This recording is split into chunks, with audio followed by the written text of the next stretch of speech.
ça montre aussi que c'est pas si compliqué que ça de faire de l'argent.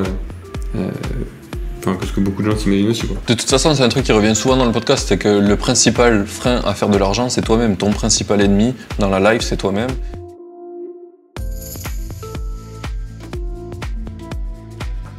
Un jour, je montre ça à des potes. Ils me disent putain, c'est un truc de ouf. Faut que tu le lances. Et voilà, en plus, il était né. Et c'est trop drôle parce que c'est toujours ça l'histoire des produits qui marchent un peu overnight. C'est t'as fait un truc pour toi, tu le voulais, et puis en fait tu le montres à quelqu'un qui te dit mais ça vaut grave de la thune ça. Bah ouais, mais tu vois, typiquement, moi c'était que du scrapping. Hein. Oui, voilà. C'est un Excel, un script, au début un photo buster, un script que j'ai fait développer par un mec sur Upwork. Ça tournait tout seul. Et tu vois, à partir de là, tu sais à peu près ce que tu peux sortir. Je me suis dit, c'est quoi le truc le plus simple? En gros, la valeur que moi je suppose que j'ai, c'est de dire aux gens quels sont les produits les plus promus et les influenceurs qui font le plus de promos, parce que c'est vraiment la démarche dans laquelle tu es en drop, c'est tu fais ce qui marche et tu vas le dupliquer sur d'autres marchés, etc. Je me suis dit, vas-y, une newsletter, c'est très bien. Et donc, du coup, je suis allé voir un de mes potes et je lui ai dit, est-ce que t'es chaud, avec qui on voulait monter un projet. Je lui ai dit, mec, est-ce que t'es chaud, moi j'ai ça, est-ce que t'es chaud pour me rejoindre? Et là, donc il m'a rejoint, donc c'est Loïc, le CTO de Infuspy. On a fait une landing, j'ai écrit un mail, tu vois, avec info mail, j'ai fait un screen, j'ai mis sur une landing, sur un Kick-Off Labs, et j'ai balancé sur les groupes. Bon, on avait un influenceur qui a publié aussi, tu vois. Et en fait, sur nos deux, tu vois, moi avec mon aura et lui avec son aura, on a fait genre 4000 sign-up en un week-end. Payant? Non, free. Gratuit, newsletter. Mais en fait, c'était. Donc, tout à l'heure, j'ai dit il faut vendre. Ouais. Hein? C'était quand même très bien. Bien, tu vois. Oui. Ouais. Mais tout à l'heure, j'ai dit il faut vendre. Effectivement, prendre un mail, ça n'a pas une valeur de ouf. Surtout chez les dropshippers qui adorent tous les outils, les trucs comme ça, etc. C'est pour ça que je suis un bon dropshipper. J'adore me perdre dans les outils qui servent à rien.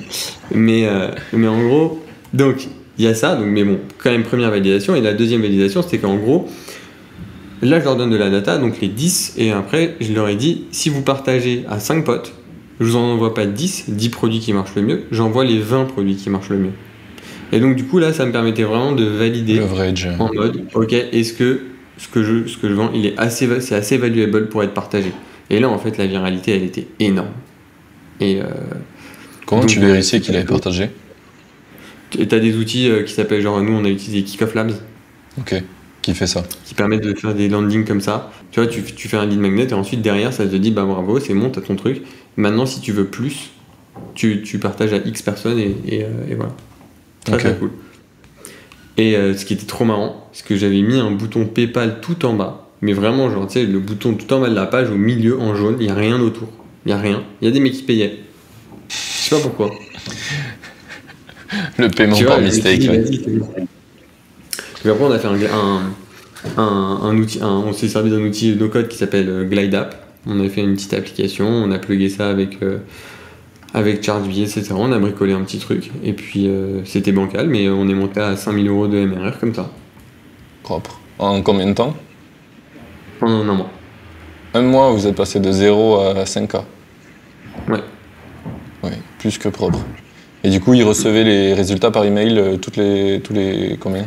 Non, du coup là ils avaient une petite app quand même. Ils avaient un Glide App, c'est un truc qui te transforme un Excel en application un petit peu. Ouais. Oui, du coup, ça fait des cards avec des produits où tu peux cliquer dessus, tu vois le produit. Exactement. Oui, et toi, derrière, tu remplissais automatiquement le... C'était quoi, c'est un Airtable? Un Excel. Ouais. Non, là, c'était un Excel. Ah ouais, ok. Et t'importes l'Excel dans Glide? Ouais. Basique. Mais ça fait le taf. Hyper basique. Ouais.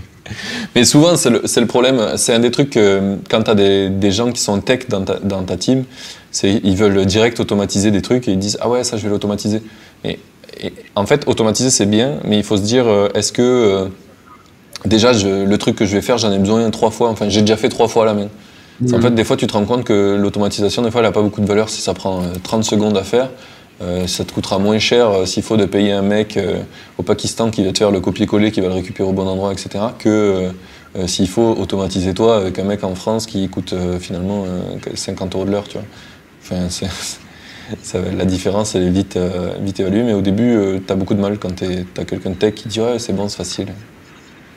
Ouais, alors moi j'ai eu vraiment beaucoup de chance parce que moi c'est plutôt moi le mec qui aime bien trop complexifier les trucs et mettre de l'automatisation un peu partout. Pour rien. Ouais. Et bon, et après, donc Loïc, mon associé, qui était enfin, qui lui est très très chaud en automatisation. Oui, qui aime bien automatiser, mais ça va vite, quoi. Mais effectivement, il faut pas avoir tendance à vouloir trop tout automatiser, et surtout avant de l'avoir fait plusieurs fois, parce que même quand tu le fais plusieurs fois, c'est hyper important pour comprendre ce que tu dois automatiser, tu vois. C'est ça. Genre comment tu dois le faire et bien le faire, et même pour le déléguer. Et effectivement, ça c'est un truc hyper important aussi, c'est que il y a trois choses. Il y a les choses que tu fais, c'est répétitif, etc.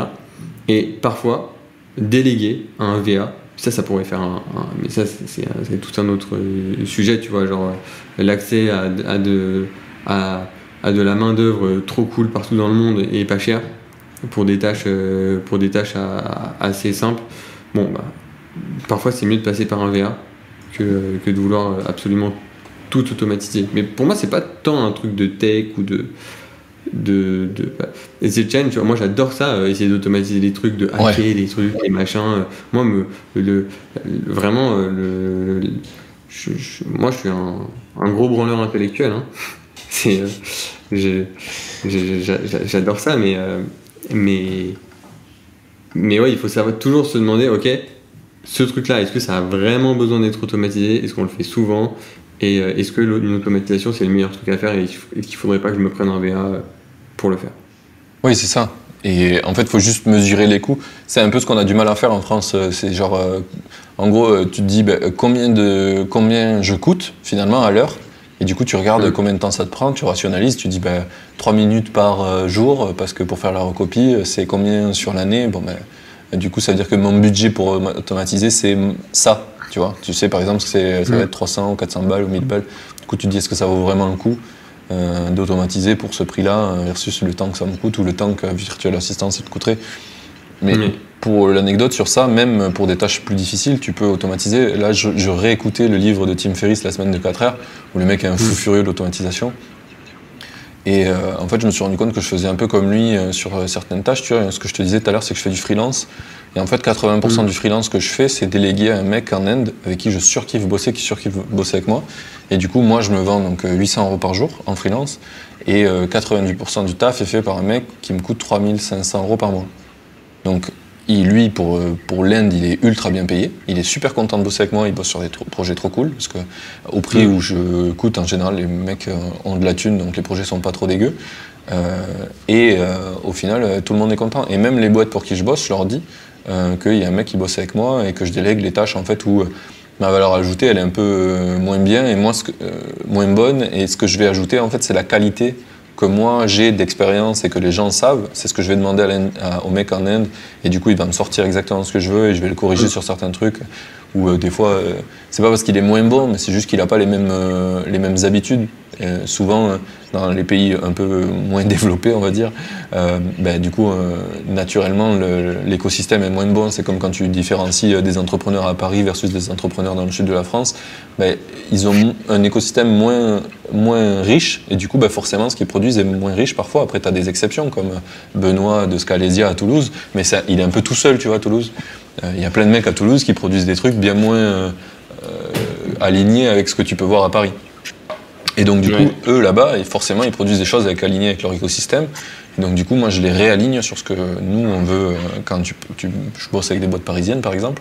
Et du coup, ça sort la bonne qualité. Moi, je peux déléguer ces tâches et du coup bosser sur mes projets aussi.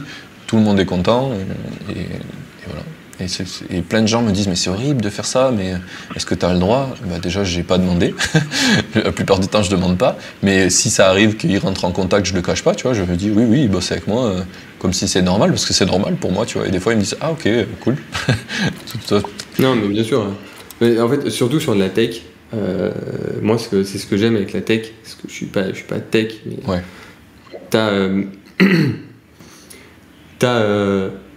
En fait, à la fin, tu as un output qui est bon ou pas, tu vois.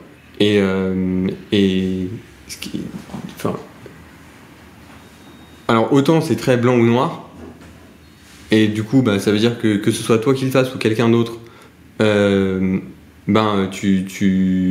résultat sera exactement le même.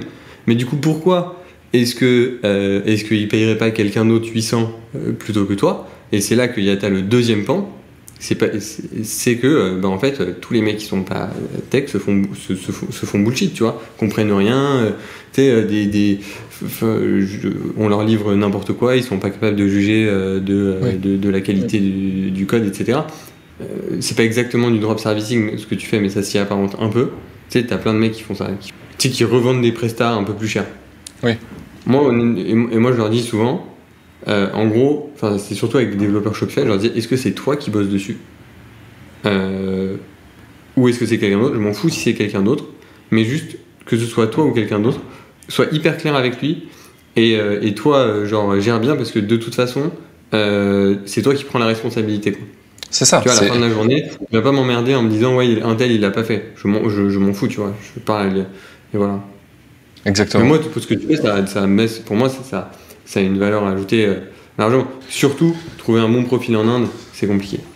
Ouais, c'est ça. Il y a plein de gens qui ont peur de pas avoir soit la bonne qualité, de pas avoir des mecs fiables, parce que le fait que ça soit de la main-d'œuvre moins chère qu'en France, ils ont souvent été pris pour des cons, du coup ça devient mutuel, on se prend mutuellement pour des cons.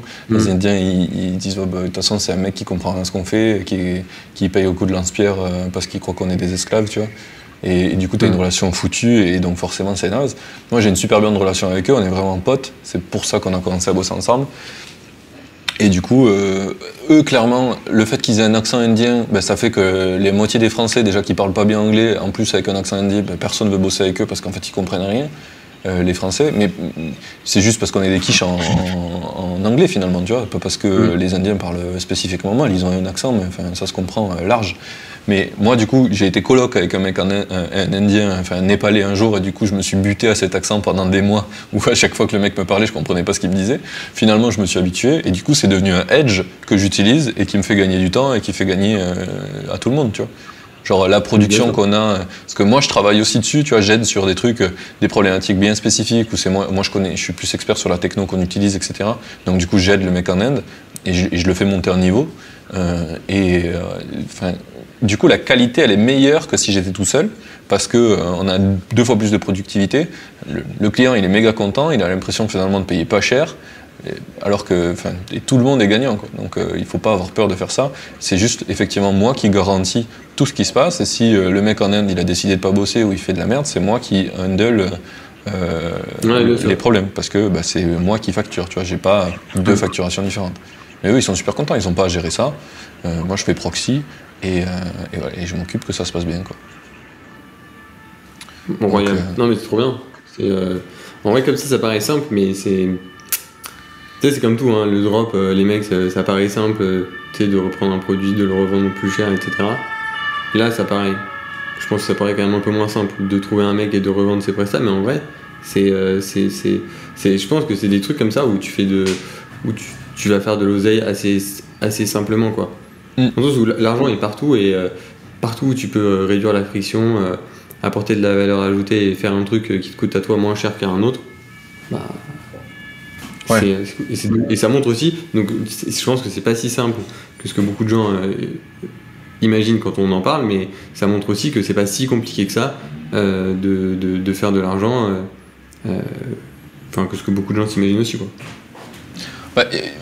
De toute façon, c'est un truc qui revient souvent dans le podcast, c'est que le principal frein à faire de l'argent, c'est toi-même. Ton principal ennemi dans la life, c'est toi-même, et les limites que tu te poses. Il y a plein de gens, quand je leur dis ce que je fais, ils disent « Ah, moi, je peux pas faire ça ».